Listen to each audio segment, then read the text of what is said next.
morning class. Today we will read further this lesson. Let's start.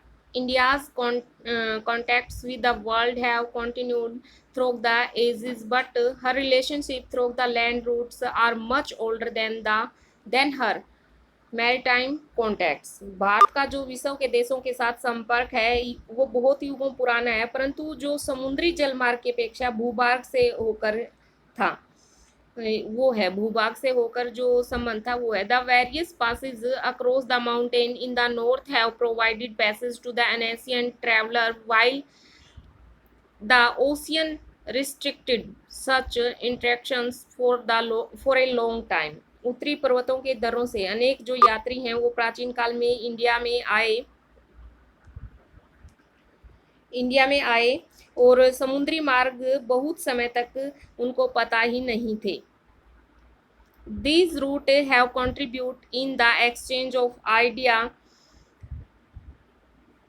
These routes have contributed in the exchange of idea and commodities since ancient times. और इन मार्गों से जो पहले के समय जो प्राचीन समय है उसमें विचारों का और वस्तुओं का आदान प्रदान हुआ है, क्योंकि यात्री यहाँ आए वो अपने साथ कुछ चीज़ लेकर के आए गए, तो अपने साथ यहाँ से विचार वगैरह कुछ थिंग्स वगैरह वो साथ में लेकर गए। The ideas of the Upanishad and the Ramayan, the stories of Panchatantra, the Indian numerals and the decimal system thus could reach many parts of the world.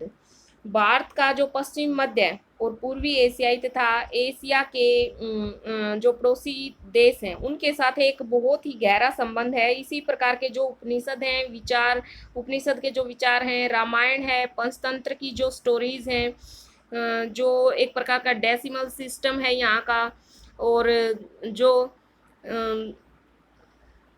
Decimal system है, इंडियन न्यूमरल्स हैं, वो इन्हीं के द्वारा संसार के अलग अलग हिस्सों में इंडिया से पहुँचे हैं। On the other hand, the influences of Greek sculptures and the architecture styles of dome and the minarets from West Asia can be seen in the different part of the country. और भारत के विभिन्न देशों से ये चीज़ें ले जाई जाती हैं, जो मसाले हैं, मलमल है, व्यापार के जो अन्य सामान हैं।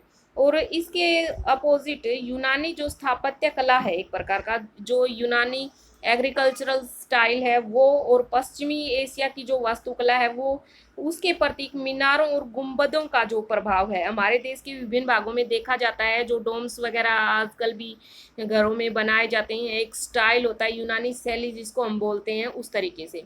इंडियाज नेबर्स, भारत के पड़ोसी जो कंट्री हैं वो। India occupies an important strategic position in south Asia, Bharat का दक्षिणी एशिया में एक महत्वपूर्ण स्थान है। India has 28 states and 7 union territories, India में 28 स्टेट्स और 7 यूनियन टेरिटरीज हैं। India shares it's land boundaries with Pakistan and Afghanistan in the north west, China, Nepal and Bhutan in the north and Myanmar and the Bangladesh in the east. Our southern neighbors across the sea consist of the 2 island countries.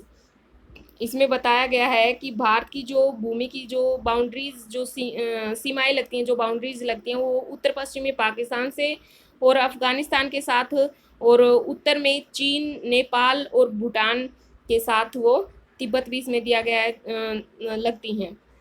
इससे आगे इन्होंने बताया है कि पूर्व के जो देश इसने दिए हैं, आइसलैंड, इसने southern neighbours across the sea consist the, Myanmar बताया है पूर्व से, और बांग्लादेश बताया है उसके साथ इनके हैं। लेकिन दक्षिण में सी इन्होंने बताया अक्रॉस द सी, समुंदर के पार जो हमारे पड़ोसी आइसलैंड कंट्रीज़ हैं वो हैं, इनके नाम हैं Sri Lanka and the Maldives. Sri Lanka is the separated from India by a narrow canal of the sea formed by a Palk strait and the gulf of Mannar, while Maldives Island are situated to the south of the Lakshadweep island. भारत और श्रीलंका के बीच में जो एक छोटा सा समुद्री रास्ता है, पाक जलसंधि तथा मन्नार की जो खाड़ी है, और मालदीव लक्षद्वीप के दक्षिण में स्थित है। India has had strong geographical land historic link with the neighbors। जो इंडिया है उसके अपने पड़ोसी देशों के साथ भौगोलिक और ऐतिहासिक संबंध बहुत ही अच्छे हैं।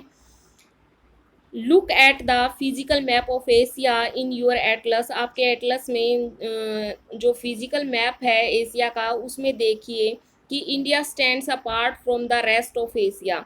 भारत कैसे अलग ही दिखाई देता है। सो स्टूडेंट्स, आज हमारा लेसन कंप्लीट हो गया है। अपना अच्छे से रिवाइज भी कर लीजिए और अपने नोट्स भी तैयार कर लीजिए। Thank you. Have a nice day.